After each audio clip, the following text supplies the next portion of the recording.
Hello there, welcome back to the new video. Today we'll go through this blog or case study from DoorDash, which is titled as Uncovering Online Delivery Menu Best Practices with Machine Learning. So let's see to understand what DoorDash is at the first place.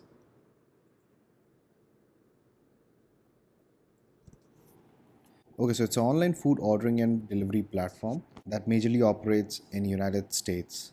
Okay, so this is something similar to Uber Eats, Swiggy, Zomato, where you can place your food order based on whatever you would like to eat from any particular merchant. So, authors at DoorDash did a pretty interesting study to see if they can help merchants increase their sale by better structuring their online menu and recreating experience for diners similar to what an in-dining experience looks like. So you can also connect with this, right? Because if you would like to place any order compared to if you were to dine at that place, there is little difference in terms of the experience that you get when you're dining in and when you're doing it online. And since menu is the main online touch point, so an unattractive and poorly organized menu can have huge impact in a negative way on merchants' online conversion rate, regardless of whatever the food quality is. Because that's the first impression that the buyer is going to see, right? So if the merchant does not design its menu correctly, customers won't be as attracted to their online offerings and will not buy as often. In order to succeed online, merchants need to utilize a set of menu building best practices to attract new customers. So, in this blog, authors talk about what are those key elements that you should be having in your online menu for it to have high conversion rate. So, they went ahead and analyzed 100,000 menus that are present on the DoorDash platform, to which they first started by understanding the elements of online menu.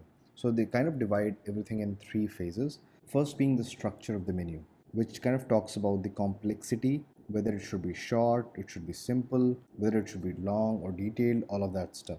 Then we come to customizability. So since the experience is different compared to in dining, where you could ask staff to kind of explain the menu or get things rectified, or you can help them add, subtract stuff based on likings. Do we also want this thing in the online setting? Was the question. So that is also what they tested against. The third was aesthetics. That kind of lists out what are the different visual elements that can be added to online menu to make it attractive as possible and a good brand representation.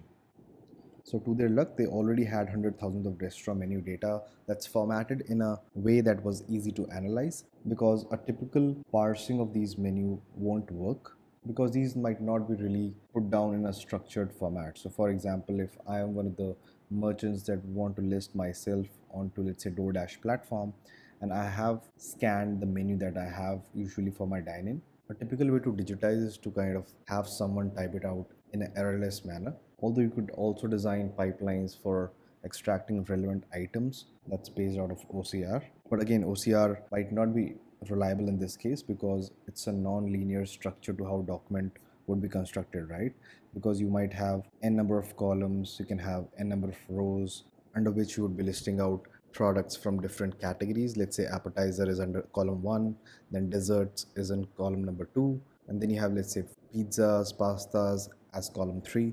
So which means there are a lot of variations that can come up moving from merchant to merchant, which is again the similar case to how a resume parsing would work, right? Because every guy more or less creates a resume in a different way. So understanding the layout is also an important, rather than just have the capability to understand what's written over there, it's also important to group that with a relevant category under which it's defined. So improving on this, one of the recent work that talks about this is layout LM. So I have a video on this channel. It's the last video that I created, so make sure to check it out. I'll link that to the I button. So that's one of the things that can be plugged in this pipeline if you're not lucky enough like DoorDash to have things already organized that are easy to understand and analyze. So that's one of the things that you would want to apply as the first step in the pipeline, and then go from there to analyzing those stuff.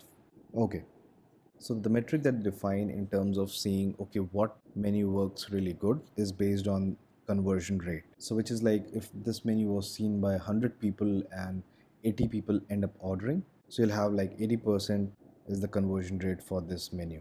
So this is what they put as target under a specific time period, let's say in last 1 year. So now this is their target variable against which they'll take out features based on these attributes, which are structure, customization, and aesthetics, and then try to see which all features have a high correlation to high conversion rate. Okay, so the highest level of Structure, they see like how many categories does the menu contain. Are the menu items well photographed? How is the top level item designed in the menu? So as you can see, right, there's a different view to the leftmost, which is from Duck Duck Goat in Chicago's West Loop. Whereas things are pretty different if you see the middle one, which is Napolita Pizzeria, and the Big Star, which is on the right hand side. So this structuring information is one of the things that it took. They also considered things at the category level, which is if you have something like special categories such as Nona Special, or if you have things like limited time items. So is there something of this sort that you have? So for that matter, let's say you have combo options. So this is one of the features. Then do we have chef special? Do we have things that are going obsolete, let's say in next 2 hours based on their demand? So all these features also they kind of considered at the category level. The next level was to consider the item features, like what type of items are there. So for that matter, let's say which at the least is like if they even have description that explain that item, because it's very much like the case, right? Because if you're dining in, you might ask the staff in terms of what to expect out of this dish if that's already not written in the menu. Here it could be one of the important things you to put down in the online menu because there's no interaction as such happening with the merchant in the first place. And finally, they also consider the lowest level of detail, which is how customizable are these items? What kind of modifications can you do? Because as a consumer, I might want to add or tweak my food in terms of making it, let's say, a little spicy or mild. So, all of these options are really necessary in an online setting. So, that's one of the things to also consider apart from adding in extra stuff along with whatever you're kind of ordering, allows the customer to have a wholesome experience and also generate more revenue for the merchant. So considering all these features, so these might not be all of the features, but some representative ones which you can go ahead and now think of for your platform. So they took all of these features, fitted this in a regression model against the percentage conversion which has to be predicted. They removed all the overly correlated variables and finally have the winning model which is XGBoost, which given set of these features says what's the conversion rate of this menu. And since the main aim was to analyze what features are important over here, they used Shapley values to come up with the importance of each of these features on conversion rate. And they found that the top success factor was the number of photos in the menu that kind of leads to high conversion rate because that kind of lays out the ambiance and gives the feel of the overall experience and appearance of the menu.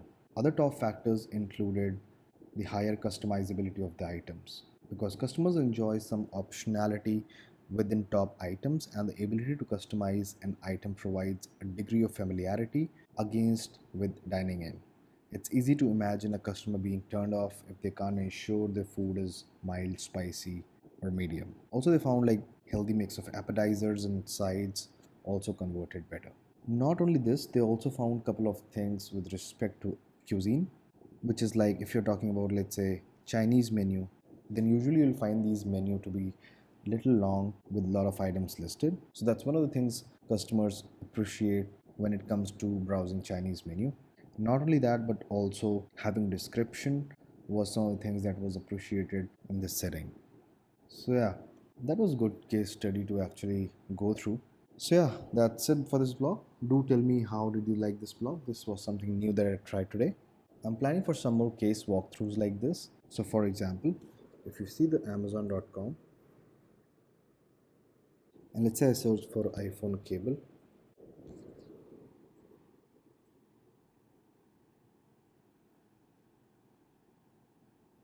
So here you see, right, buy it with, like they're trying to pair it with a couple of more things to kind of overall increase the spend by pairing it with something that you might want to order along with this. So how does Amazon actually come up with this recommendation? So that's one of the things that we can explore in some of the later videos. Cool. So yeah, thank you very much. Make sure to subscribe to the channel. I'll meet you in the next one. Bye bye and take care.